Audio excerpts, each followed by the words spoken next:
أعوذ بالله من الشيطان الرجيم. بسم الله الرحمن الرحيم.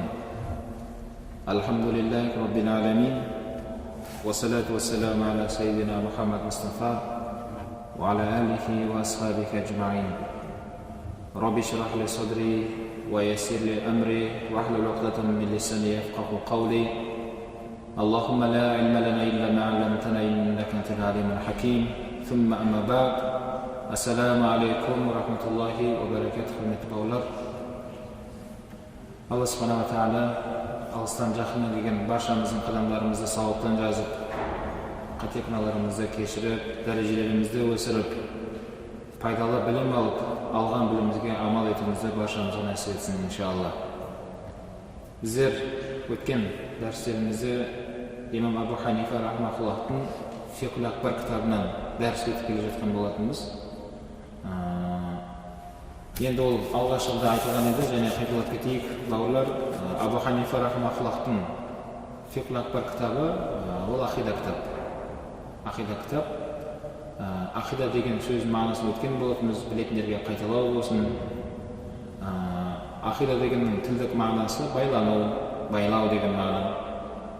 Ал шариғаттағы мағынасы сол сенімімізді Аллаға байлап, Алланы тану, Алла субханаху ва тағала есім сипаттарын үйренетін білімді ақида білім деп айтылады. Әлемі таухид деп айтылады, Алланың бірлігіне шақыратын білім деп айтылады. Құрметті бауырлар, біздердің наным сеніміміз ол пайғамбардың болу керек. Бір адамдардың ақидасы біреулер сиырға табынып жатыр, біреулер Иса Құдайдың баласы деп соған табынып жатыр. Бірақ біздердің ақидамыз пайғамбардың болу керек. Пайғамбар алейхиссалам айтқандай, Расулланың жолындай болу керек. Біздің сеніміміз де, оқып жатқан намазымыз да баршасы ол пайғамбар алейхиссаламдікіндей болу керек. Сол кезде барып, Құранмен, сүннетпен деп айта аласыз. Қолымыздағы осы кітап, Фиқхул Акбар кітабы, бұл Абу Ханифа рахмахуллахтың өзінің тірі кезінде осы артында қалған мұсылман үмбетіне қалдырған үлкен бір байлығы, мирасы, білім. Абу Ханифа рахмахуллахтың ол кісі табиғи 5 сахабаны көрген жайында бір ауыздан келісім бар. Осы бесеуіне екеуін қосып, жетеуін көрді деген, мына екеуінде ихтилаф бар. Біраз ғұламалар көрді десе, біреуі көрмеген дейді, мына екеуін. Ал мына 5 сахабаны көрген жайында бір ауыздан келісім бар. Мына Абу Ханифа рахмахуллах сол жағынан ұлы имам. Ол кісі табиғи. Абу Ханифа рахмахуллах қайтыс болған жылы имам Шафи дүниеге келген. Имам Шафидің өзі Абу Ханифаға немере шақырып болып келеді. Демек, біздің Аллаға шүкір сеніміміз де, оқып жатқан намазымыз да бұл пайғамбардікіндей ашық айта аламыз. Өйткені Абу Ханифа рахмахуллахтың мына жердегі Фиқхул Акбарда келтірген ақида мәселелері осының баршасын өз ұстазынан үйренген. Ұстазы Хамматтан үйренді. Хаммат оны кімнен алды? Ибрахим Нақидан алды. Ибрахим Нақи осы Абдул Масудтан алды. Абдулла ибн Масуд оны пайғамбар алейхиссаламнан алды. Тізбектің бәрі тізіліп тұр, ұстаздан алды. Бұл жайында пайғамбар алейхиссаламның хадисі бар. Ал-илм бит-тааллум, білім үйренумен болады. Екінші бір риуаятта ал-илм бит-талаққи, білім ұстаздың алдында отырумен болады. Аузынан шыққан сөзді тыңдап отырып, көзбе-көз, ауызба-ауыз алынады деген пайғамбар алейхиссалам. Міне осы ұстаздарымыз, альхамдулилля, Абу Ханифа рахмахуллах ол кісі табиғи, ол пайғамбар алейхиссалам мақтап кеткен ғасырда өмір сүрген бақытты адам. Ол жайында хадис бар. Хайрул Құран қарни, мынау ғасырдың дін кемелдікке толған ғасыр менің ғасырым дейді пайғамбар алейхиссалам. Сүммәлләзин ялунахум, одан кейінге келетін ғасыр, сүммәлләзин ялунахум, одан кейінге келетін ғасыр. Осы алғашқы 3 ғасырды, яғни 300 жылды алғашқы, бұны салафин солих ғасыр деп айтылады. Алтын ғасыр. Осы үмбеттің басында тұрған көшбасшылар сол жерде. Бірінші ғасырда 100 жылдың ішінде пайғамбар алейхиссалам өзінің сахабаларымен бірге өмір сүрді. 200 жылдың ішінде Абу Ханифа рахмахуллах өмір сүрді. 3-ші жылдың ішінде табиғинді көрген адамдар өмір сүрді. 3-ші ғасырдың ішінде имам Шафиғи, Ахмад ибн Хамбал, имам Маликтер, имам Тахауилар осы жерде. Осы алғашқы 3 үш ғасырды салаф ғасыр дейді, одан кейінгі ғасырларды халаф ғасыр дейді. Халафтар, яғни сол салафтардан кейінгі келген ғұламалар, солардың ізімен жүрушілер, солардың жолын жалғастырушы деген мағынаны білдіреді. Бауырлар, біздің ақидамыз Алланы тану, осы имамның үйреткен үлгісі бойынша тануымыз керек. Өйткені біз пайғамбар алейхиссаламға барбайтын жол болса, оны алмауымыз керек. Ақида мәселесі өте нәзік мәселе. Ақида мәселесінде ижтихад етілмейді. Ижтихад деген ізденісті талап етілмейді. Фиқ білімінде, басқа білімдерде заман талабына сай, күнделікте шығып жатқан жаңалыққа байланысты ізденістер талап етеді. Фиқ мәселесінде. Алдыңғы фиқ мәселесінде айтылған патуалар кейін ғасыр өтуімен ол патуалар жарамай қалады. Өйткені көп жаңалықтар шығады. Сол жаңа мәселеге байланысты патуа шығу керек. Фиқ мәселесінде. Ақида мәселесінде қанша заман өтсе де, сол бір ақида тұра береді. Өзгермейді ол. Адам пайғамбардан Мұхаммед алейхиссалам бүткіл пайғамбарлардың ақидасы біреу болды, және қияметке дейінгі ақида ол біреу. Ол Алла субханала ва тағаланы танып білу, оның Алланың біздерге жіберген шариғатына иман келтіру. Демек, бауырлар, өткен дәрісімізде біздер ондан өткен болатынбыз. Алланы біз танимыз дедік. Танимыз қанша жолмен? Екі жолмен танимыз дегенбіз. Есім сипаттарымен. Зәти, субути сипаты бекке бөлінетін еді. Алғашқы 6 сипаты зәти сипат, соңғы 8 сипаты субути сипат. Сөйтіп 14 сипатты біздер өткен болатынбыз, естеріңізде болса. Міне Абу Ханифа рахмахуллахтың сол кітабынан біз дәрістер бастаған едік, соны жалғастырайық. Абу Ханифа рахмахуллах айтады: "Аллаху вахидун ла мин туриқил адад, валакин мин туриқи аннаху ла шарика лаху." Аллах Тағала жалғыз. Демек, сол 14 сипаттың мынау алғашқы зәти сипатындағы ахад сипатын еді. Алла Тағала жалғыз. Енді бауырлар, демек сипаттың өзі екіге бөлінді. Зәти сипат, субути сипат болды. Зәти сипат нешеу дедік? 6. Қандай? Әл-вужуд мағынасы Алла Тағала бар деген сипатпен сипатталады. Әл-қидам бастауынсыз бар, ежелден бар Алла. Үшіншісі әл-бақо, әл-мұхалия, әл-бақо деген мәңгі бар, аяқтауынсыз бар. Төртіншісі әл-мұхалифат лил-хавадис, Алла Тағала жаратылысқа ұқсамайды деген сипатпен сипатталады. Әл-қиям би нафс, бесіншісі Алла Тағала ешнәрсеге мұқтаж емес деген сипатпен сипатталады. Алтыншысы әл-уахдания, Алла Тағала жалғыз. Қай жағынан? Серігі жоқ жағынан жалғыз. Енді бұл зәті деген біздің дегені, бұл зәті деген сипат Аллаға ғана қатысты, Аллаға ғана тән сипаттар. Өйткені осы алғашқы 6 сипатпен Алладан басқа ешкім сипаттала алмайды. Мысалы, әл-вужуд деген мағынасы бар. Алланың бар болуы өздігінен, қалған жаратылыстың бар болуы біз өзімізден бар болғанымыз жоқ. Ешкім қалауымен өмірге келген жоқ. Ешкім қалауымен өмірден кете алмаймыз. Алла Тағаланың қалауымен, Алланың жаратуымен біз жаралдық, келдік өмірге. Демек, әл-вужуд біз онымен сипаттала алмаймыз. Екінші не еді? Әл-қидам, бастауымыз бар. Әрқайсымыздың бастауымыз бар. Дүниеге келген туылған күніміз деп айтамыз. Осы мешіттің салынған күні бар, басталуы бар. Бүткіл жаратылыстың басталуы бар. Бірақ Алланың басталуы жоқ. Өйткені ол Құран кәрімде «Хуал аувал уал ахир» деген аят бар. Ол алғашқы, ол соңғы дейді. Үшіншісі әл-бақо. Алла Тағала аяқталусыз бар. Алла Тағала аяқталмайды. Ал қалған жаратылыстың бәрі, бүткіл жаратылыс аяқталады. Адамда аяқталады, өмірде аяқталады, бәрі аяқталатын кез келеді. Уақыт сағатымен. Бірақ Алла Тағала әл-бақо деген сипаты бар, Алла Тағала аяқталмайды. Яғни жоғалмайды. Біздің тілмен айтқан кезде Алла өлмейді, қайтыс болмайды. Жаратылыс өледі, жаратылыс қайтыс болады. Төртіншісі әл-мұхалифат. Алла Тағала жаратылысқа ұқсамайды. Біздер ұқсаймыз, бір-бірімізге ұқсаймыз, жаратылысқа ұқсаймыз бір-бірімізге. Алла еш нәрсеге ұқсамайды. Лейса камислихи шей ва хуа самиул басир. Алла Тағала еш нәрсеге мұқтаж емес, ол естуші, көруші. Бесіншісінде де әл-қиям бин-нафс, еш нәрсеге мұқтаж емес Алла. Біз мұқтажбыз. Мына қысқа кезең келді, жылы киімге мұқтажбыз. Қарнымыз ашса тамаққа мұқтажбыз. Шөлдесек суға мұқтажбыз, ауаға мұқтажбыз. Қазір 5 минут демалмай қалсаң, сен әлемде жоқсың. Ауаға мұқтажбыз. Бірақ Алла Тағала әл-қиям бин-нафс, еш нәрсеге мұқтаж емес. Біздің оқып жатқан намазымызға мұқтаж емес. Біз намазға мұқтажбыз. Біздің ұстаған оразамызға Алла мұқтаж емес. Біз оразаға мұқтажбыз. Өйткені әлем жоқ кезде Алла бар еді. Ертең әлем қияметте қайтадан жоғалған кезде Алла Тағала бар болып тұра береді. Алтыншысы әл-вахдания, Алла Тағала жалғыз.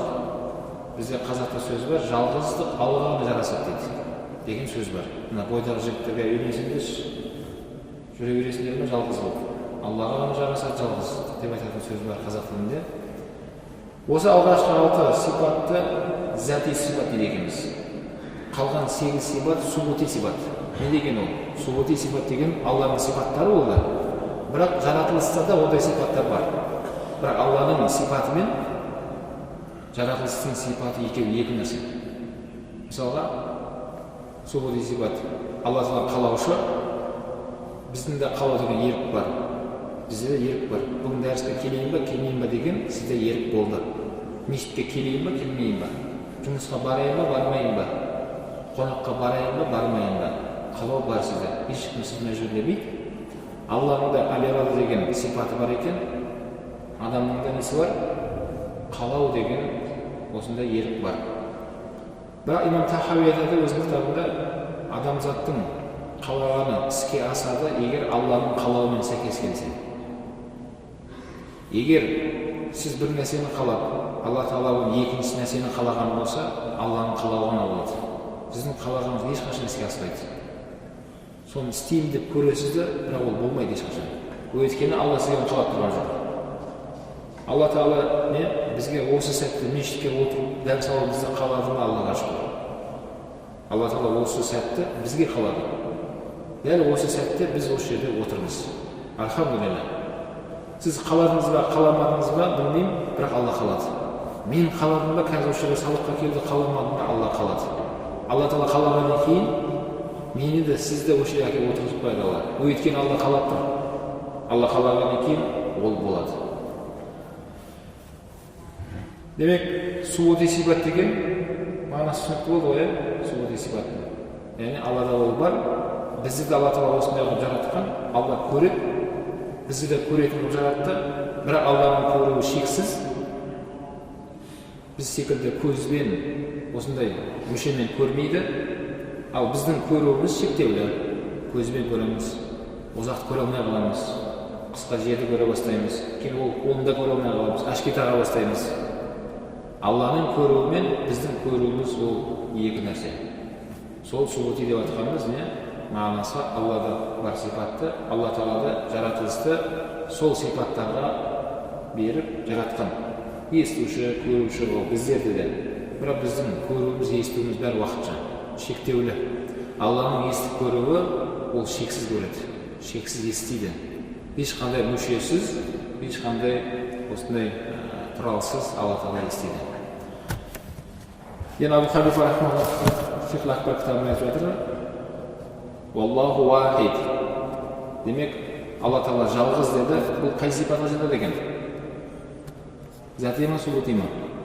Зәти сипатқа жатады. Өйткені зәти дегеніміз мағынасы не болды? Аллаға ғана тән сипат. Алла ғана жалғыз. Аллаға әйел керек емес. Аллаға балалары жоқ, әйелі жоқ, жоқтамайды ол. Алла субханаху ва тағала не? Өйткені Ықылас сүресінде «Қул хуаллаху ахад» деді. Я Мұхаммед, оларға айт, Алла жалғыз деп айтсын деді. Алла жалғыз.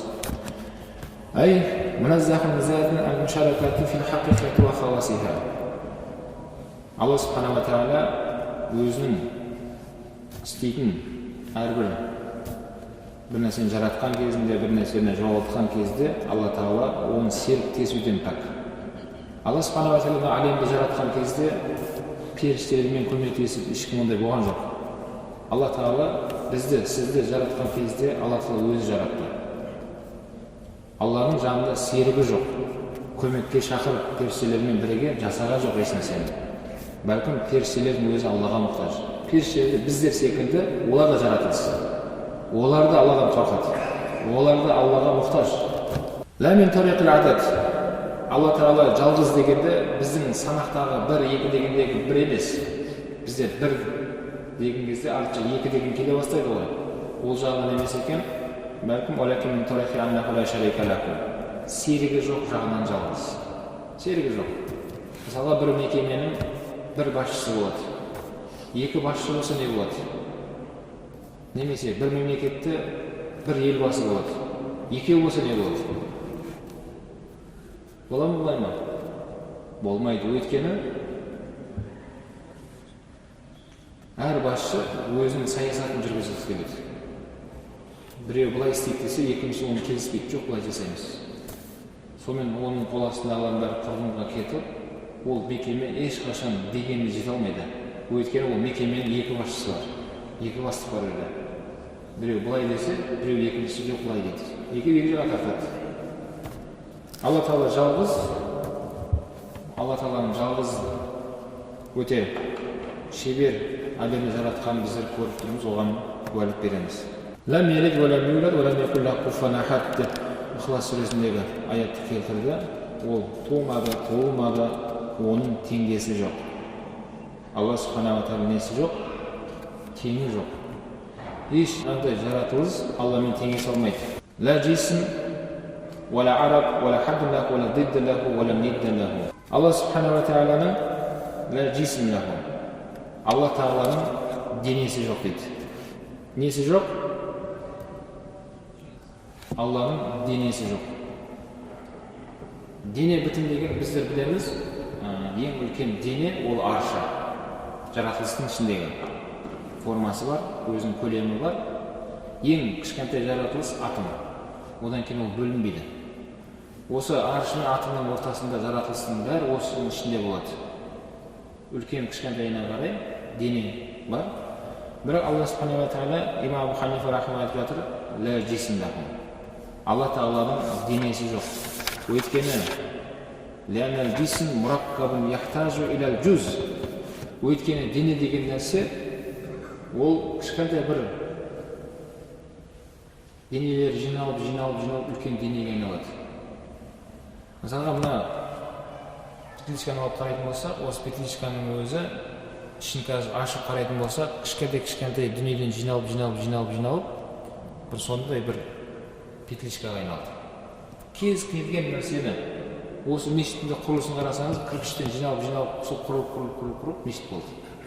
Адам денесін алатын болсаңыз да, сол сүйек буын бәрі қосылып, бөлек болып, сөйтіп бір бүтін адам болды. Кез келген дене осылайдан тұрады екен. Толық бір дене ондай болмайды. Кез келген жаратылыс ондай кішкентай дүниелерден құралады дейді. فلا يكون واجبا لأنه متحيز وهو أمر الحدوث وفيه إشارة إلى أنه ليس بجوهر لأنه متحيز وجزء من الجسم عند المتكلم ولهذا اكتفى عنه. Және Алла Тағала денеден тұрмайды, денесі жоқ Алла субхана ва тағала. Өйткені дене деген нәрсе ол кішкентай денеден құралып үлкен денеге айналады. Және ол дененің алып тұратын өзінің орны болады. Орын. Кез келген дене орында алып тұрады. Мұны стаканның өзінің қазір жерде алып тұрған орны бар. Сіздің де осы әлемде алып тұрған орныңыз бар. Дене деген нәрсе демек бір орында алып тұрады. Бірақ Алла Тағала ондай емес. Алла субхана ва тағаланың денесі жоқ бауырлар. Кім Алланың денесі бар дейтін болса, Құдай сақтасын, одан діннен шығып кетеді. Алланың денесі жоқ. Қалған жаратылыстың баршасын өзінің Алла Тағаланың құдіретімен өте көркем бейнеде әртүрлі жаратылысты жаратты. Алла Тағала жаратты жаратылысты. Сол жаратылыс жоқ кезде Алла бар еді. Қазіргі таңда мынау мұсылмандардың ішінен өкінішке орай кейбір сол діннің дұшпандары деп ашық айтамыз. Сондай дұшпандардың кесірінен мұсылмандардың арасына жік түсті. Сөйтіп көптеген бауырларымыз бөліне бастады мұсылмандардың іштерінен.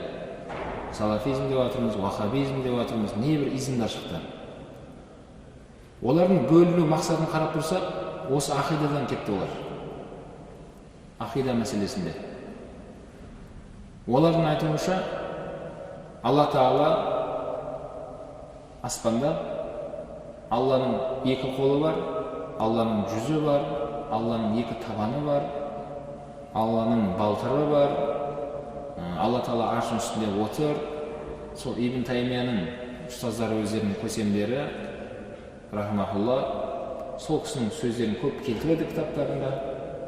Имам сол кім Ибн Таймия рахмахулла өзінің кітабында айтады, Алла Тағалаға аршыға отырған кезде, ер тоқымға отырған кезде сықырлаған секілді, Алла аршыға отырған кезде сықырлаған дауыс естіліп тұрады дейді.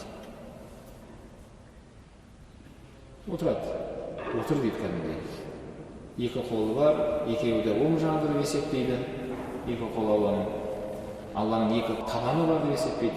Сол табаны ақиретте тозаққа тыққан кезде күймейді деп айтады. Алла субхана ва тағаланың жүзі бар. Ертең қияметте бүткіл жаратылыс жоғалған кезде Алланың жүзі ғана қалып кетеді осылай деп, сол бауырларымыздың кітаптарын қарап отырсаң, көзің алдынан кәдімгідей бір құбыжық елестейді. Құбыжық.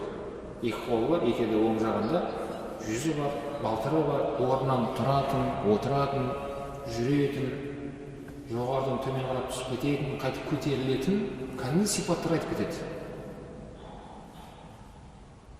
Сол Ибн Таймия рахмахулла өзінің кітабында келтіреді, Алла Тағаланың денесі жоқ деген ешқандай не Құранда, не хадисте келмеген ғой дейді. Алланың денесі жоқ деп еш жерде айтылмаған дейді. Демек, денесі бар деген сөз шыққан жағында.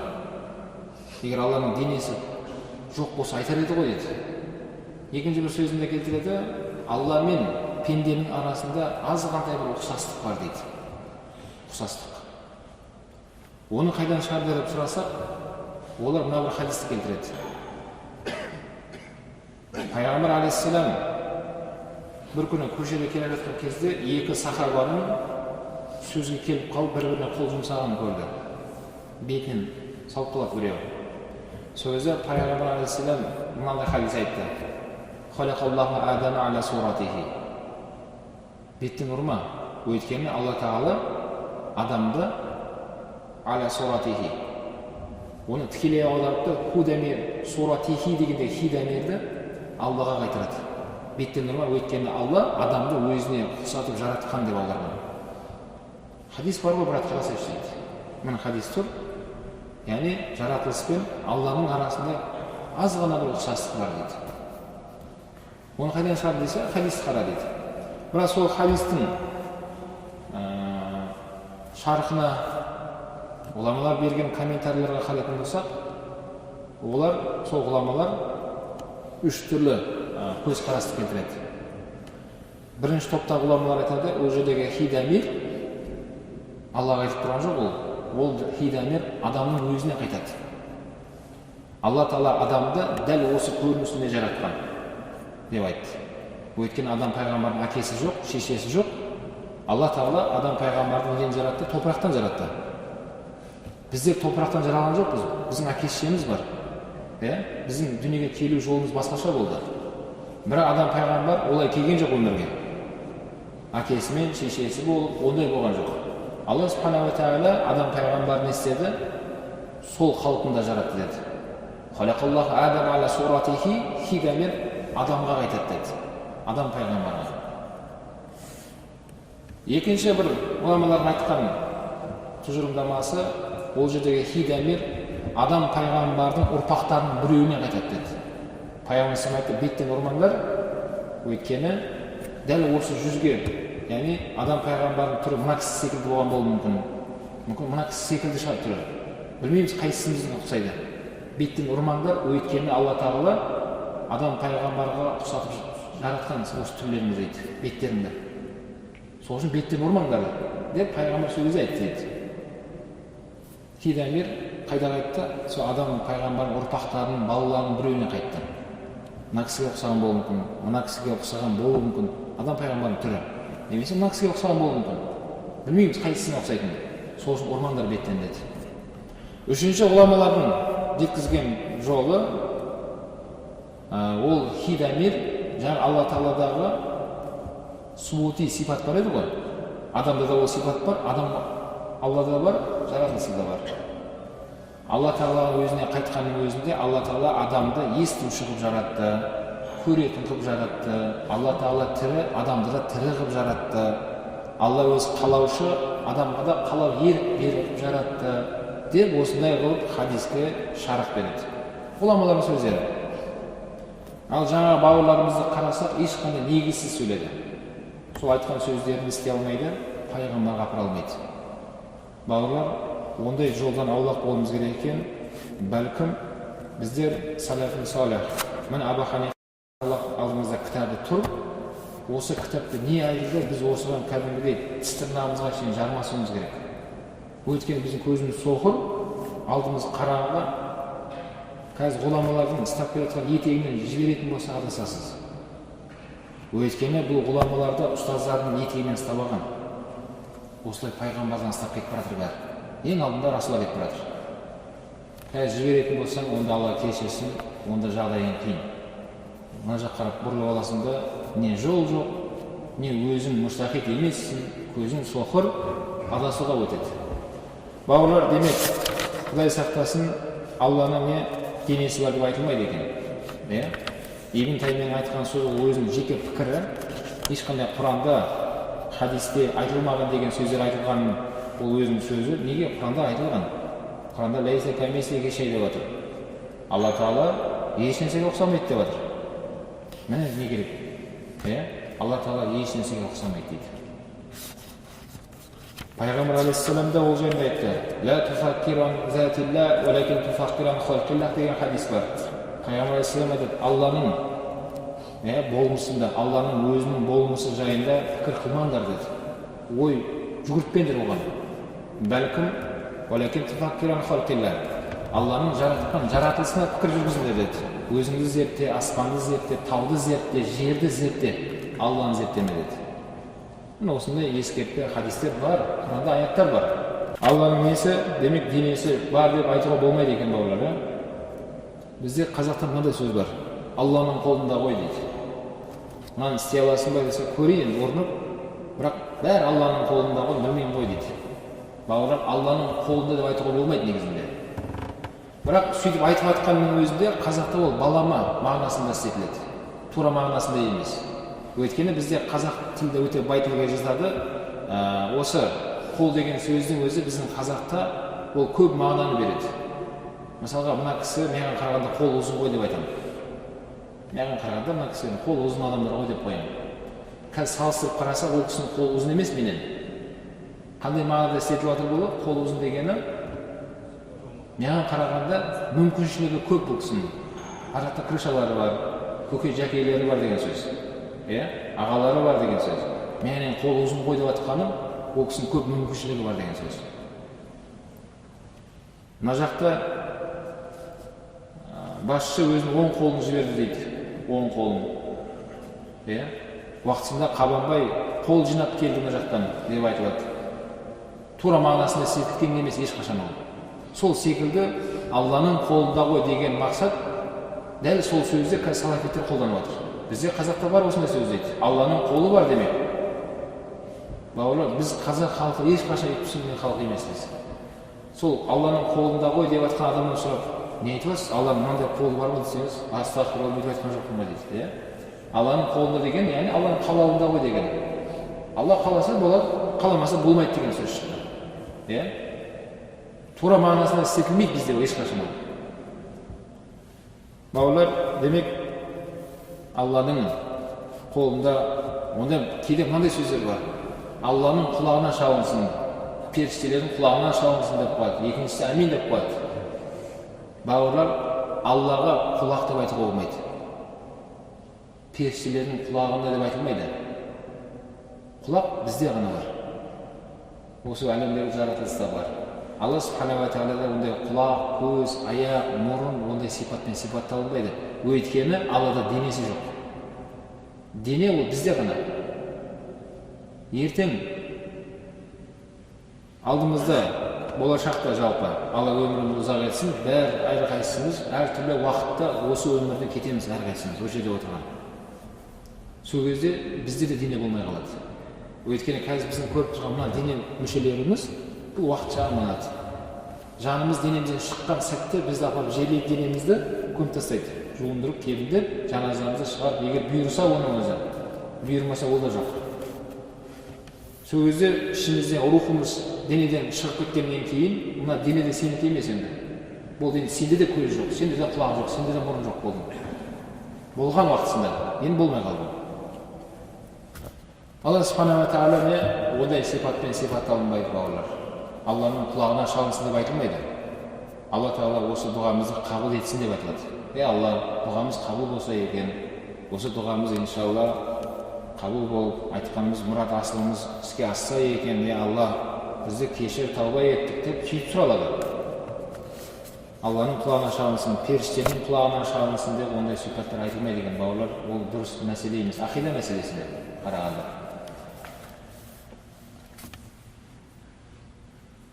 Уәлә ард, Алла Тағаланың денесі жоқ, және уәләл ард, ләнәл ард мұқтажын ләл махал мақум. Және Алла Тағаланың да ард деген ең жағынан, ең жағынан бір орын алып тұратын, ол да дененің бір көлемі. Алла Тағала ондай сипатпен сипатталынбайды. Алла Тағаланың денесі де жоқ, және сол денесі алып тұратын мекен орында жоқ. Уәлә хадда лаху. Және Алла Тағаланың шегі жоқ, шектелінбейді. Бірақ сол салафи бауырларымыз Алланы шектеп қояды. Алланың шегі бар деп есептейді. Тіпті солардың кітаптарында келеді, кімде-кім Алланың шегі бар деп айтпайтын болса, сөйтіп ол адам тәубасына келмейтін болса, ондай адамның жаназасында шығармаңдар, тебіндеп жуындырып оларды ондай амал жасамай қойыңдар, жерге көмбей та қойыңдар деді. Апарып мұсырға лақтыра салыңдар деп айтқан кітаптарында. Не үшін десеңіз, өйткені сен Алланың несі жоқ деп жатсың? Хат деген шектелу. Кез келген дененің шегі болады, бітетін жері болады. Олар Алланың да осындай шектеп жасайды. Алланың хаты бар. Бірақ Алланың шегі қаншалықты екенін Алла ғана біледі дейді. Біз осына кірмей-ақ қояйық дейді. Алланың шегі бар, мен айта алмаймын енді, мынандай үлкен деп айта алмаймын, қаншалықты шегі екенін оны білмеймін дейді. Бірақ Алланың шегі бар екеніне шектелетіндігінде не істе дейді? Сен иман келтір дейді. Құрметті бауырлар, бұл шайтанның сөзі ол. Алла сақтасын. Пайғамбар бүйтіп айтқан емес. Сахабалардың біреу бүйтіп айтқан емес. Одан кейінгі ғұламалардың біреу айтқан емес. Бәлкім Абу Ханифа рахматуллахи келді, «Уәлә хадда лаху». Алла Тағала несі жоқ деді? Шегі жоқ деді. Шектелетін. Өйткені шектелетін нәрсе ол денеде болған нәрсе ғана шектеледі. Мына стаканның өзінің үлкен кішкентай мөлшері бар, мына орындықтың өзінің шектелетін бітетін жері бар, мешіттің де өзінің көріп тұрғандай көлемі бар, ені бар. Кез келген дененің осындай шектелетін жерлері бар, бітетін жері бар. Енді осы айтқан, жоғарыда айтқан жағы салафиттердің кітаптарына келген мәселеде ғұламалар көбісі айтады. Сендер Аллаға не беріп қойыңдар енді? Шектеп қойды деген сөз, демек дене беріп жатыр оны. Десе олар Құранда, хадисте Алланың денесі жоқ деген ондай риуаят жоқ. Алланы шектеусіз деген ондай жоқ деп айтатын жауаптар сол ғана. Өздерінің жеке пікірлері және оны салафи солихтарға апара алмайды да. Бәлкім салафи солихтар не деп жатыр? Алланы шектемеңдер дейді. Енді Алла Тағаланың көруі шексіз, білуі шексіз, Алла Субхана ва Тағаланың тірі болып тұруы шексіз, құдіреті шексіз, мейірімі шексіз, бүткіл сипат, есім сипаттардың бәрі шексіз. Алла Тағаланың. Біздер шексіз дегенде тек қана біз дене ғана елестейді ғой көзімізге. Сонда елестемеу үшін имам оның алдында бізге денесінің жоқ екенін айтып кетті. Уәлә жисім деген сөз келтірді жаңағы. Алланың денесі жоқ, оның көлемі жоқ, ол шектелінбейді деді. Шектелінбейді деген сөз алып келген кезде біз шектелеміз, шектелінбейді де біз денеге ғана қатысты бізде ойымызда пікір тұрады. Үлкен кішкентай деген. Сондай ойға кетіп қалмау үшін алдынан түсіндіріп алды. Алланың денесі жоқ, Алланың несі жоқ деді, мекені жоқ. Алла шектелінбейді. Қалған жаратылыстың бәрі шектеулі, мөлшерленген, бір Алла Тағала оның нәрседен пәк. Уәлә дидда лаху. Және Алла Субхану ва Тағаланың қарсыласы жоқ. Алламен ешкім қарсыласа алмайды. Адам адаммен қарсыласады, дүниесімен, мансабымен, күшімен. Бірақ Алла Тағаламен ешкім істей алмайды, қарсыласа алмайды. Кім Алламен қарсыласам десе, ол ақымақ болады. Ол адам ақымақ болады. Уақытысында Намруд деген патша болған, сол Намруд Алламен соқсам деп қарсыласқысы келді сол. Сөйтіп әскерін жинап, бүткіл сауыт, темір сауыттарды киініп алып, майданға шығып, кімді күтіп тұр ол? Алланы күтіп тұр. Намруд. Сол кезеңдегі пайғамбарға иман келтірмесін, оған айтты, Аллаңды шақыр, мен олмен соқсам деді.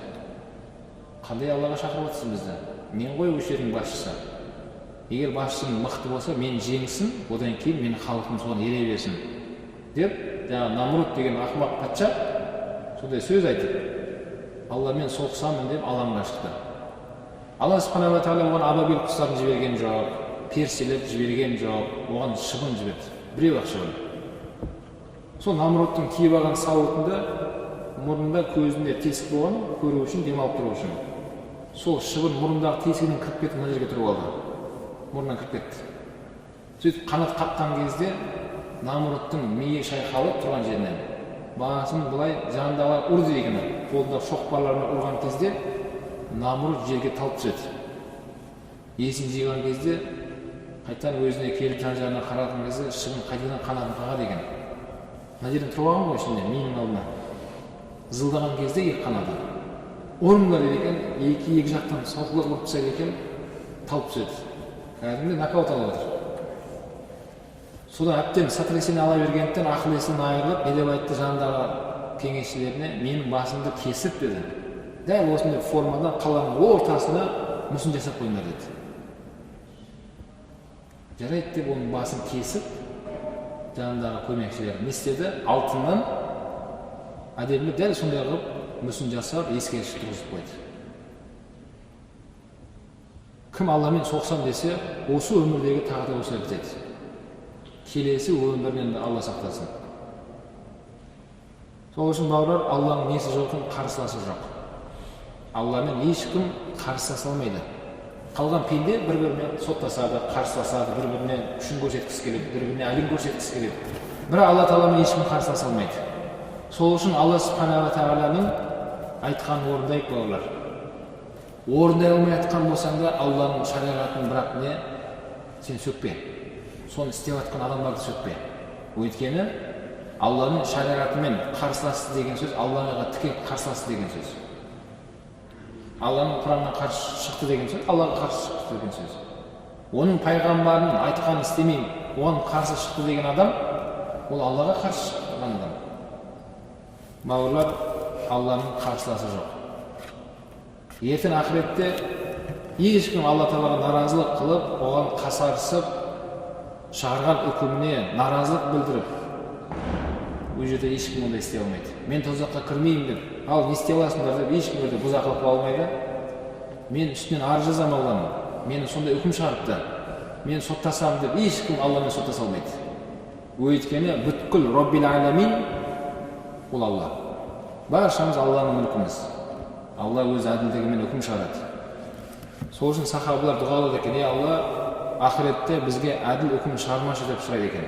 Өйткені Алла әділ үкім шығаратын болса, бәріміздің жағдайымыз дейін болады.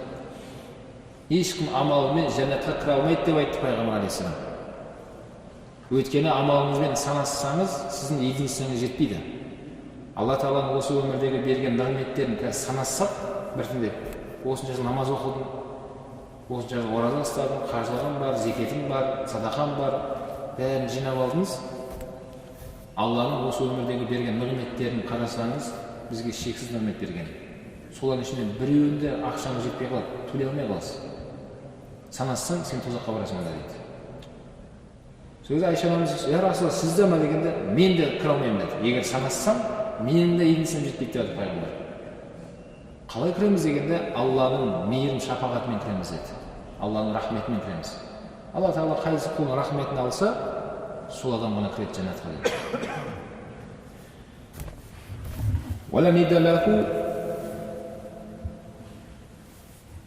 Және Алла Тағалаға ешкім қарсы келе алмайды екен. Алла Тағаладан және ешкім істей алмайды. Оның шығарған үкімдеріне ешкім оған тосқауыл бола алмайды. Алла Тағала бір нәрсені істейін десе, ол болады. Болмайды деген нәрсе ешқашан болмайды. Ешкім оған не қарсылық жолымен шыға алмайды екен. Және Алла Тағаланың теңі жоқ, теңдесі жоқ дейді. Мусауи фил қуа, Алла Субхана ва Тағаланы онымен теңесетіндей, Алла Тағаланың деңгейінде сондай құдірет иесі ешқандай күш жоқ. Алланың құдіретінің шегі жоқ, дәл сондай құдірет шегі жоқ, ешқандай жаратылыс жоқ. Алла Тағаламен тең тұратындай, ондай ешқандай күш иесі жоқ Алладан басқа. Сол үшін Ядуллаху фауқа айдихим деген аяттың тәпсірінде ғұламалар оны Алланың құдіреті сендердің үстерінде деп аударған. Өйткені сен қол астындағыларға үстемдік қылып жатқан болсаң, есіңнен шығарма, сенің үстіңнен де үстем болып тұрған Алла бар. Алланың құдіреті сенің үстінде тұр. Сен оларға өзінің құдіретіңді көрсетіп жатқан болсаң, есіңнен шығарма, сенен де мықты құдіреті күшті Алла бар екен, есіңнен шығарма деді. Алла саған да көрсетеді сол құдіретін деген мағынада осындай сөздерді келтіреді. Және Алла Субхана ва Тағала сол жаратқан жаратылыстың ішіндегі еш нәрсеге ұқсамайды.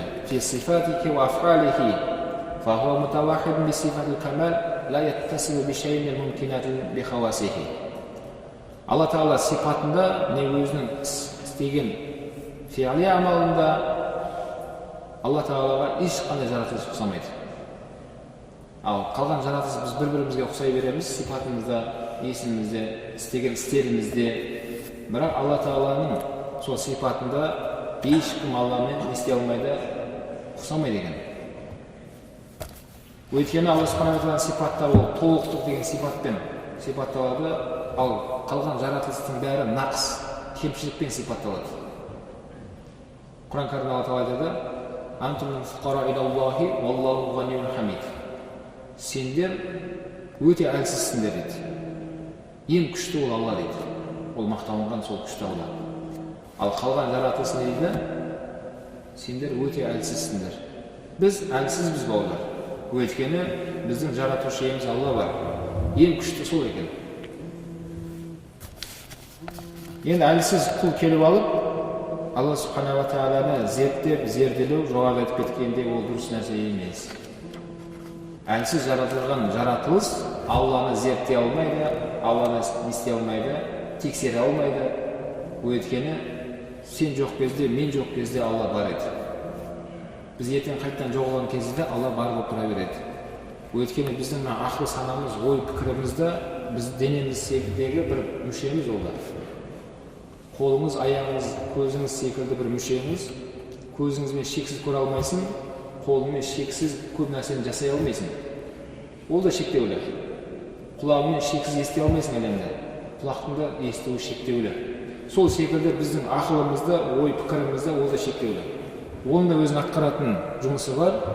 Сол өзіне жүктелінгеннен артығын жасай алмайды да, оны тексере алмайды да. Жаңағыдай Алланы зерттеймін деп, көп бауырларымыз не адасып жатқан жағдайлар бар. Ол бауырларымыз, құрметті бауырлар, кез келген сөздерді тіке мағынасында қабылдай береміз деп алып келеді. Сол худуд деп келеді.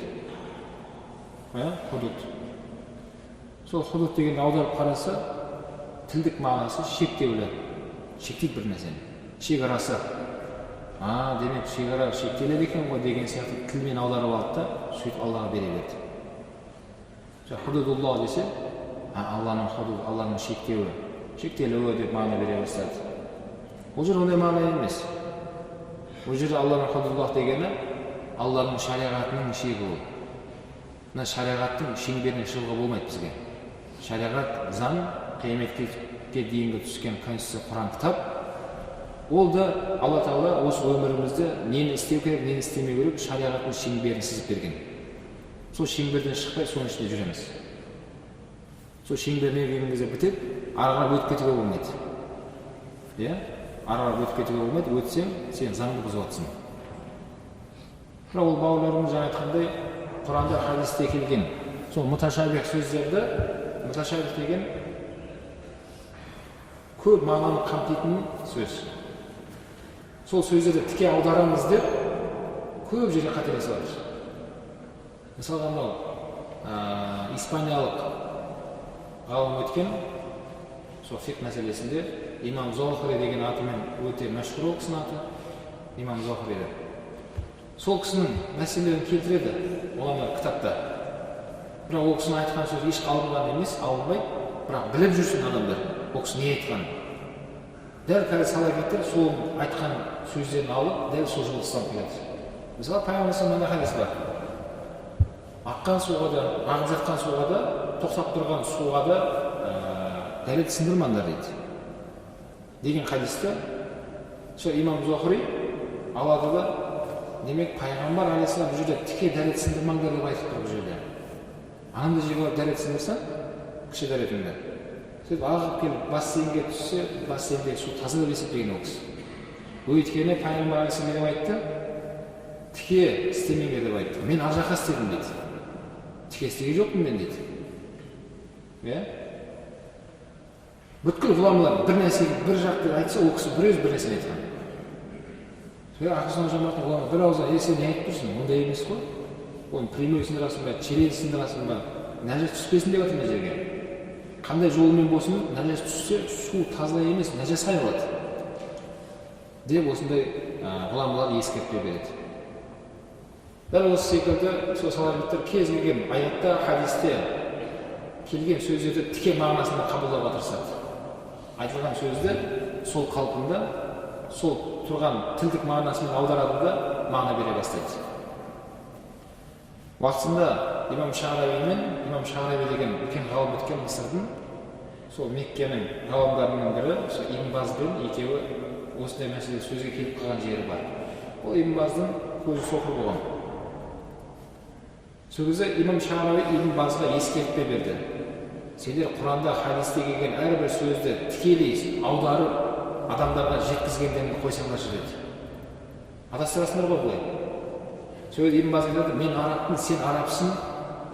Әрбір араб тілінде келген Құрандағы, хадистегі сөздерді тіке аудармай айтқысы келгенін мынау еді деп астарлы сөз айтуға біз мұқтаж емеспіз ғой дейді. Кез келген аятты маған оқып айтып беріңіз, мен сізге тіке аударып мағына шығарып беремін деді. Сөзі имам Шағраби Құрандағы мынандай аятты оқыды. Алла Тағала айтады, кім осы өмірде соқыр болса, ақыретте соқыр болып тіріледі деген аятты оқыды. Сөзі Ибн Баз не істеді? Бұл сөздің тіке мағынасын емес, астарлы мағынасын айта бастады. Өйткені ол аятты тіке аударса, өзіне тиіп кетейін деп тұр. Көз соқыр ғой. Бұл жерде Алла Тағала көз соқырын айтқан жоқ, көкірек соқырын айтты. Кім бұл өмірде ислам дінін қабылдамастан өтіп кететін болса кәпір болып, сол кәпірлер соқыр болып тіріледі деп тәуил жасай бастады. Тәуил деген астарлы мағынаны айта бастады. Сол имам Шағраби көрді ме, тіке алмайсыңдар деді. Егер сол аятты тіке аударатын болса, өзіне тиін деп тұр. Көз соқыр ғой. Қаншама өмірде көзі көрмейтін ғұламалар бар. Не бір қарилар көрдік. Көзі көрмейтін бір қарилар көрдім Мысырда мен. Негізінде бір ұстаз бір шәкірттен Құран тыңдап қабылдап отырады дәрісті. Құранмен бітеп отырамыз ғой біз шәкірттерді қабылдаған кезде. Мен сондай бір шейхті көрдім, көзі көрмейді, отырып алған. Бір мезетте бірнеше шәкірт алдында отырып Құран тапсырып отыр. Және ол шәкірттері Құранның әр жерден оқып жатыр. Бәрі бірдей емес қой. Біреу Құранның бас жағынан оқып жатса, біреу ортасынан оқып жатыр, біреу аяқ жағынан оқып жатыр. Ана шейх өтіп тыңдап отыр бәрін. Мынаны тұрлап қояды мынаяқтағысын. Мынаны тұрлап қояды. Бір мезетте бірнеше шәкіртті қабылдап отыра береді. Көз көрмейді бірақ. Сондай ғалым ғұламалар, субханалла. Алла бере салған. Кім айтты ол кісіне енді ана соқыр болып тіріледі деп? Жоқ. Ол кісінің соқыр болып жүріп осы өмірде миссиясымен аяқталады да келесі өмірде иншалла ол кісі көзі көреді. Өйткені жаңа аяттың тәпсірінде шынымен сөйтіп айтқан. Бұл өмірде көз соқыр айтқан жоқ олар дейді. Ал тікелей аударсаңыз, кім соқыр болса деп жатыр. Біз соқыр деген терминді бірден көзге сілтеміз ғой енді.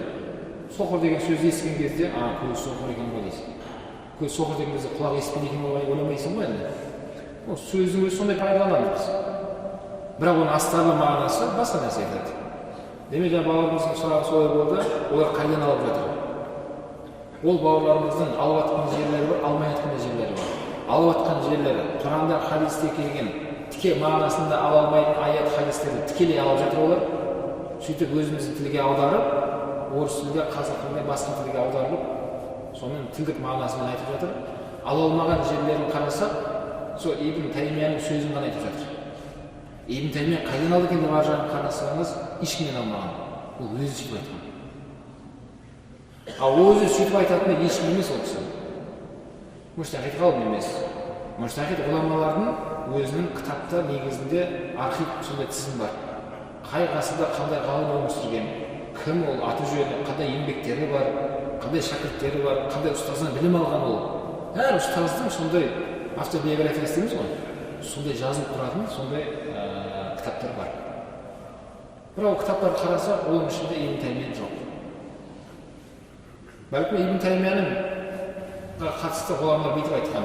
Ибн Таймияның білімі ақылдан асып кетті деген атап берген. Не дегені? Адамның ақылы көтермейтін сөздер айтып бастаған. Жаңа не деп айтты? Алла Тағала аршқа отырған кезде ненің сықыры естіледі деді?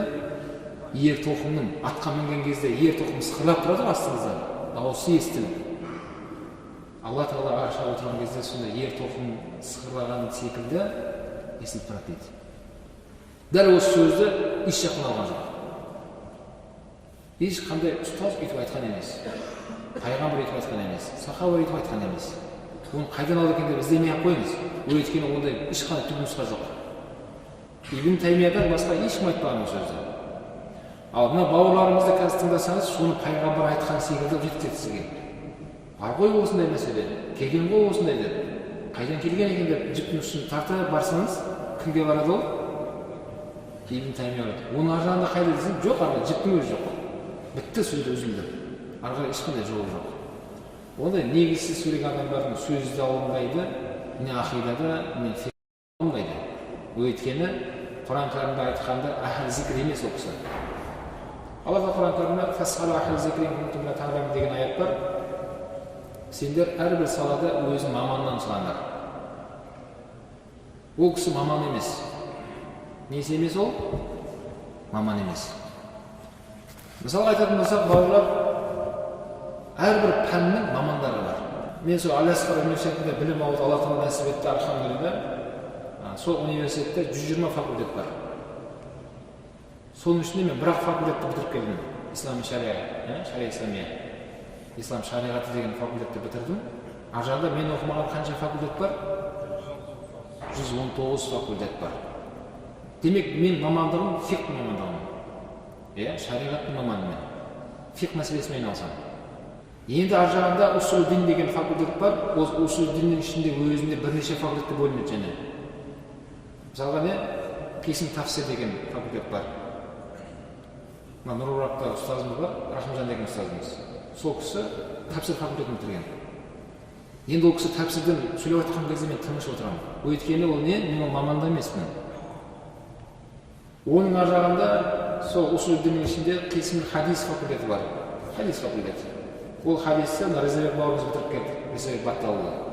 Енді Резебек хадистен сөйлеп жатқан кезде мен тыныш отырамын. Өйткені мен маман емеспін. Олар сол бірнеше жыл сол мамандық бойынша білім алды. Хадисті оқыды олар. Мына жақта ұстазымыз тафсир оқыды. Біз не оқыдық? Фиқх оқыдық. Мынау қазір не басқармада Ершат деген ағамыз бар. Ол кісі дауа исламия факультетін бітірді. Уағыз насихат деген факультет бітірген. Бүткіл дін аралық христиандар бар, буддистер бар, оларға қалай дағуат қылу керек, қалай насихат ету керек оларға. Олардың діндері неден басталады, қалай бұзылып кетті бұлар. Сол бәрін олар оқыды. Ол кісі сол уағыз насихат жайында айтып жатқан кезде мен тыныш отырамын. Өйткені маманы сол. Ал мына салафиттерді қарасақ, бұлардың ұстаздардың барлығы универсальный. Они бір қарасаң муфассир болып жүре береді, бір қарасаң мухаддис болып жүре береді, бір қарасаң тағы басқа неде жүре береді. Жоқ, ондай болмайды бауырлар. Мысалға имам Бухарилар ол кісі тек қана хадис біліммен айналысты, тек қана хадисті жеткізді. Абу Ханифа рахмахуллах не істеді ол кісі? Фиқ білімінде ол кісі. Абу Ханифаның тәпсір кітабы жоқ, ол кісінің хадис кітабы жоқ. Мына Абу Ханифа рахмахуллахтың тәпсірінде деп айтылмайды еш жерде. Имам Шафидің тәпсір кітабы деп айтқанын естігесіздер ма? Ондай жоқ. Ол кісілер не? Фиқ білімінде. Фиқпен кетті. Ал имам Құртубиларды ол кісілер фиқтың ғалымдары емес. Имам Табарилар. Имам Табаридің мазхабы деп айтылмайды. Имам Табари мазхабы бойынша намазды былай деп айтылмайды ол жерде. Өйткені имам Табари ол кісі кім? Муфассир ғалым.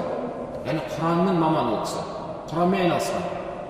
Оның ұстаздан солай үйренген. Құранның әр мәселесін жіктеп сонда үйреніп алып, имам Табари Құраннан айтқан кезде қалған қаламдар тыныш отырады. Өйткені маманы сол. Алла Тағала соны айтты. Фас'алу ахл зикр ин кунтум ла та'ламун. Сендер білмеген мәселелерді маманнан сұраңдар.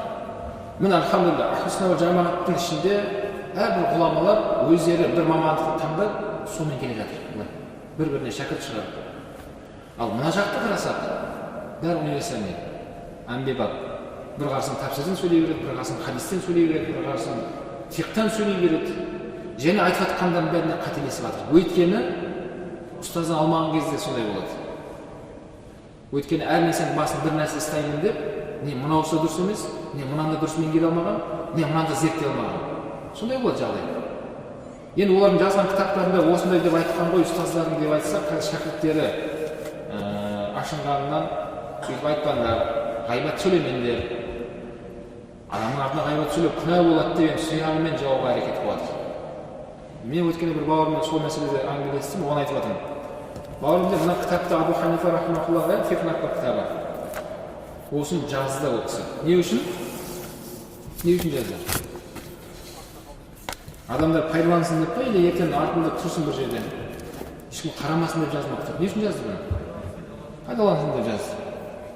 Егер осы кітапта қате болса, Абу Ханифа рахмахуллахтың уақытындағы ғұламалар өте көп болған сол кезде, табиғиндар, мына кітаптың қатесін тауып, сол кезде ескертпе беретін болған. Имам дұрыс кітабыңыз шығыпты, бірақ мына жерлерін ескеріңіз. Өйткені мына жерлер бұндай емес қой негізінде. Деп, сол кезде қате табатын еді, одан кейінгі ғұламалардан қате табатын еді. Мына кітапты қарасақ, ешкім қате тапқан емес, бәлкім бүткіл әлем пайдаланып келе жатыр. Бүткіл үмбет осыны алып жатырмыз. Бүткіл адамдар бұл кітапты басына оқпайды, арабтардың өзі мойындайды. Бүткіл адам Абу Ханифа кітабы ғой ол дейді. Өйткені имам өте ұлы имам.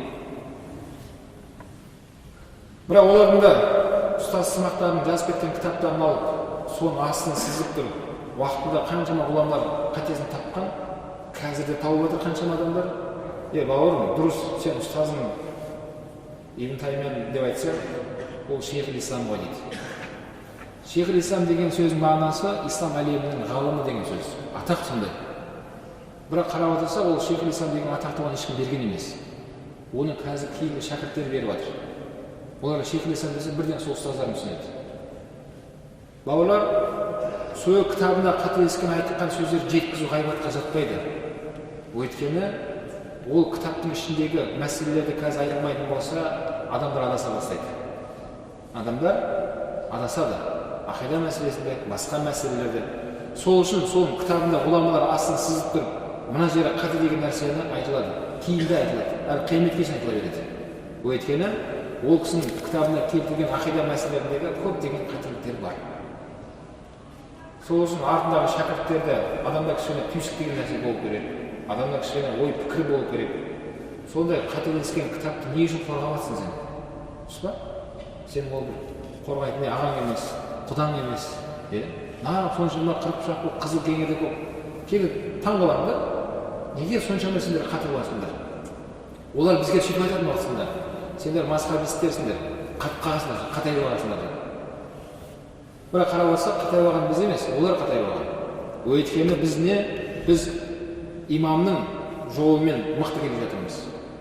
Егер бұл жолдан шықсақ, онда біз қайда кетеміз онда?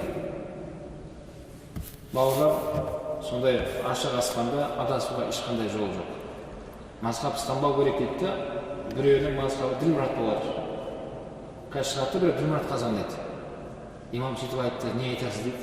Қоя беріңдер оларды дейді. Болды, мазхабы сол. Одан біреу шығатты, дар мазхабындайды. Имам сөйтіп айтты, не айтасыз дейді. Олар бидағатшылар дейді. Бітті. Ал біздің мазхабымыз не болды? Ол имам. Ол табиғи, сахабаларды көрген ұлы имам жолына келатырмыз. Бізге қазір тірі жүргені бар, алдын өтіп кеткендері бар, өз ойынан жазғаны бар. Ондай бидағатшы адамдардың жолы да керек емес, мазхабы да керек емес. Бәрі өздеріне. Бізге сол пайғамбар алейхиссаламнан келатқан, үзілмей келатқан жолдан шықпайық. Қазақта сөз бар, көш жүреді, ит үреді дейді. Уақытысында небір иттер үрді, қазір небір иттер үріп атқан секілді, кейінгі болашақта бір иттер шығады үретін. Бірақ көш не істейді, жүріп кете береді. Үлкен керуен ол. Оның басында пайғамбар кетіп баратыр. Оның артында біздің ата-бабаларымыз ілесті уақытысында. Қазір біз де соған ілесуге шақырамыз, бауырлар. Бұл керуеннен бөлініп кетуден Құдай сақтасын. Алла Тағала Құран кәрімде дейді: "Вa'тасиму бихаблиллахи жами'ан ва ла тафаррақу." Сендер Алланың дінінде бір болып жармасыңдар дейді. "Ва ла тафаррақу" бөлінбеңдер дейді. Қазір бұл үлкен келатқан керуеннен бөлінсеңіз, онда сіз шайтанның жетегінде кетесіз. Шайтанның жетегінде. Шайтан аямайды ол. Өйткені шайтан иблис Аллаға уәде берді. Осы адамдардың бәрін өзімен бірге тозаққа алып кетіп саған уәде беремін деді. Маған уақыт бер деді. Алла Тағала шайтанға айтты, қиямет кешін білгеніңді қыл деді. Саған уақыт берілді. Шайтан иблис 24 сағат бойы жұмыс жасап жатыр. Біздер таңғы 9-дан 6-ға шейін жұмыс келеді. Болмай жатыр бұл жұмыстарымыздан. Аузым болып кетті ғой деп. 24 сағат ешқандай зарплата жоқ, басқа жоқ, жұмыс істеп жатыр сол. Оның мақсаты не? Адамдарды өз өмірге тозаққа алып бару. Өйткені одан үміт жоқ. Ертең бір өзі тозақта болып жұмыс келмей жатыр ғой. Кетсем бірге кетемін деп жатыр. Мен тозаққа кетуіме себеп болған осы адамдар еді ғой. Мен бұларды алып кетемін деді. Алла білген бұл деді. Бірақ Құран кәрімде келесі аятта деді, менің ықыласты құлдарым бар деді Алла. Сен оларды ала алмайсың деді. Және күнәһар пенделерім бар, олар тәубасына келген кезде мен оларды кешіре саламын деді. Шайтан иблис сонша жүріп, адамдарды сөйтіп адастырып, ақидадан, бірдеңеден қайтып жатқан бауырларымыз бар, Аллаға шүкір. Қайтса, шайтан сол кезде қатты айқайлап жылайды екен. Менің неше жылдық істеген жұмысым кетті. Қой, болды, біттім, бұдан кейін бұны айналыспай қойын деп айтпайды бірақ. Тағы да кіріседі екен. Өйткені ол не? Сізден айырылғысы келмейді. Ертең тозақта бір өзіңіз болғысы келмейді. Бірге боламын деді. Адамдармен бірге боламын. Сол үшін бауырлар, шайтанның жолынан Құдай сақтасын, біз пайғамбардың жолында болайық. Біздің қазір оқып жатқан намаз жүрдім, мен жаңа ғана түсте осы жерде бір жігіттермен сөйлестім, осы жерде прям. Екі жігіт дос болып келді. Сөйтіп, біреуі өзіміздің пайғамбар алейхиссаламның сүннеті бойынша құлақтың үстіне шейін қолын көтеріп, қолын байлап, дұрыс намаз оқып тұр. Біреуі өзі қарадым. Жанындағы екіншісі бет тұрып намаз оқыды. Кейін намаз оқып болғаннан кейін сол жігіттермен сәлемдесіп, әңгімелесіп қалдым біраз. Кейін жаңа жігітке айттым. Сен бауыр неге намаз былай оқып жатсың? Жаңада қарап, досың аты кім, осындай пәленше. Екеуі дос екесіңдер екеуі. Неге екеуі екі түрлі оқып жатсыңдар? Бірге жүреді екесіңдер, дос екесіңдер десем үндемейді. Кейін бауырым дедім, негізінде ана жағындағы, ар жағындағы досың дедім, дұрыс оқып жатыр дедім.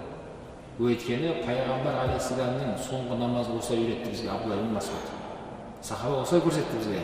Пайғамбардың соңғы намазы осындай болған. Қолын құлаққа дейін көтерді бір мәрте, қолын күмбездің үстіне байлап, талтайып тұрған жоқ. Қолын қайта-қайта көтере берместен, біз қалай намаз оқып жатырмыз қазір? Дәл осылай намаз оқыды. Пайғамбар алейхиссаламның соңғы намазы осындай болған деді. Кім үйретті ол бізге? Абдулла ибн Мас'уд. Ол кім ол? Ол сахаба болғанда да үлкен сахаба.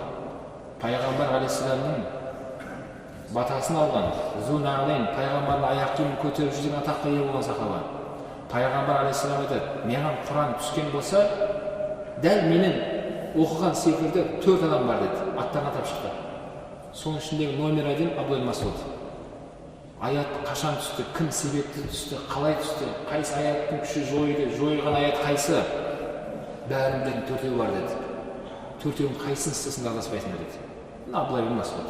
Абдулла ибн Масғуд біздің жалпы осы Ханафи мазхабындағы біздің алтын тізбегіміз 5 сахабаға барды. Бесеуі не? Бесеуі де жай жүрген сахабалар емес. Жай деп айтқан себебім әрине ол біздің тілмен айтқандағы мағыналар емес. Мысалы сахабалардың ішіндегі ең төменгі бір қойшы ма, бір саудагер ме сахаба деп айтайықшы, ешқандай білімі жоқ. Қазір осы өмірдегі номер один ғалым дейді, ол кісінің тырнағына да арзымайды дейді. Пайғамбар уақытында қой бағып жүрген бір қарапайым бір сахабаға қазір осы өмірдегі менмін деген қандай ғалым болса да сол кісінің тырнағына арзымайды деді. Өйткені ол пайғамбарды көзімен көріп сол кісінің алдында иманға келген адам болды. Екеуінің несі екі түрлі болады деді. Сол сахабалардың өзі бөлінеді. Ғұлама сахаба, қарапайым сахаба, саудагер, әскери, бір көріп екінші мәрте көре алмаған сахабалар бөлінеді олар. Бірақ біздің жаңа барып тұрған иснадтағы сахабалар бесеуі де жай сахабалар емес олар. Олар пайғамбардың әрдайым жанында жүрген, ғұлама деңгейге жеткен сондай үлкен сахабалар еді. Солардың ең біріншісі Абдулла ибн Масғуд. Жаңа бауырымызға түсіндірдім, ол бауырымыз ойбай ағатай мен қайдан деймін, маған солай үйретті ғой дейді. Мен үйреткен бауырыма сәлем айтып барайын дедім.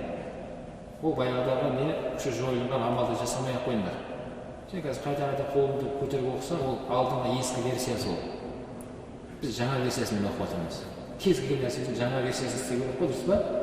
Кез келген үлгінің ең соңғысын ұстап алу керек адам. Қазір қарасақ, қолдарын қайта қол көтеріп, бір жаңадан бірден алып келген секілді көрінгілер келеді. Ол жаңалық емес ол. Өйткені ол тарихпен қарайтын болсақ, сен керісінше ескі версияны орындап жатсың. Ал біз пайғамбардың соңғы үлгісін оқып жатырмыз. Сол үшін сендер сол бауырларымызды өзімізге шақырамыз, бауырлар, соңғы үлгіде жүруге. Бауырлар, қазір ешкім жаңалық тауып жатқан жеріміз жоқ. Өйткені біздің қазақ елінде исламның келе жатқанына 13 ғасырдан астам уақыт өтті. 13 ғасыр уақыттан бері біз қазақ халқы мұсылман халықпыз. Мына ақида деген нәрсенің бәрін біздің ата-бабаларымыз мынаның бәрін оқып тастап уақытында кәдімгі бойларына сіңіріп не істеген, солар кейінгі ұрпаққа жеткізіп кеткен солардың бар. Қазір біздер ғой келіп алып ақыл болып жүргеніміз. Ой харам ғой, ой мүшрик қой, ой бидағат қой, бірдеңе ғой. Мына кітапта қолына берсең оқи алмайды да солар. Ал біздің бабаларымыздың қарап отырып, жай қарапайым деп айтайықшы, қарапайым адамдардың өзі көптеген еңбектерін көріп тұрмын. Өткенде жезған өмірінде бір бауырымыз бір кітап әкеліп берді маған, атамнан қалған кітап дейді, көріңізші деді. Қолым тимей жүріп бүйтіп қараса, мұсылман қорғаны бар ғой бізде, крепіс мұсылман. Дәл соны жасаған екен де атасы уақытында. Сыртын терімен қаптап, түймесі бар. Ашып, терін ашып қараса, ішінде кәдімгі қолымен төтенше жазумен мұсылман қорған жасаған. Қалтасын салып жүретін төс қалтасында жасаған. Өте үлкен адам болған атасы. Ал оны шөбересі ме, одан кейін ұрпағы болып тұр, ана кісі маған алып кетіп берген. Ойбай, біз бұны Құран деп жүрміз, жоқ, Құран емес, бұл дұғалар. Және қазір халифа атамыздан келген мұсылман қорған жасалған ғой кішкентай нұсқасы. Ана кісінің қолындағы мен салыстырып қарасам, көп нәрсе әлі бізде жоқ. Ана кісінің кітабында көп нәрсені көрдім мен. Олардың бәрі жатыр қашанғасы. Кім алыр адам? Оның баласы немерелері соны аударып, аталарының жолын қайттан жарыққа шығарудың орнына анау харам, мынау бидағат, анау кәпір деп 4-5 сақал қойып алғанда мәз, балам қырыққанда мәз, жүре бер сонымен. Жүре бер солай. Сенің атың ешқашан ондай болған емес. Сенің атаң уақытында кәдімгі көзі ашық, көкірегі ояу, көптеген еңбектерді жазып кеткен адам. Үйінде шаң басып жатыр соның бәрі. Жақсы уақытымыз оқыған екен, субханак астағфирука ва атубу илейк, я рахман рахим. Естіген білгенімізге амал етуімізді нәсіп еткейсін, елімізге, халқымызға тыныштық берекет бергейсін. Я рахман рахим, қасиетті Мұхаррам айын берекелі қайырлы етіп, келесі жылы қасиетті Мұхаррам айына ел болып, халық болып, жамағатымызбен, ата-анамызбен, ағайын туыстарымызбен баршамыз амандықпен қауышуды өзі нәсіп еткейсін. Аллахумма раббана атина фид дуния хасана ва фил ахирати хасана ва қина азабан нар. Ва саллаллаху тағала хайра халқихи Мұхаммад би рахматика я архамар рахимин.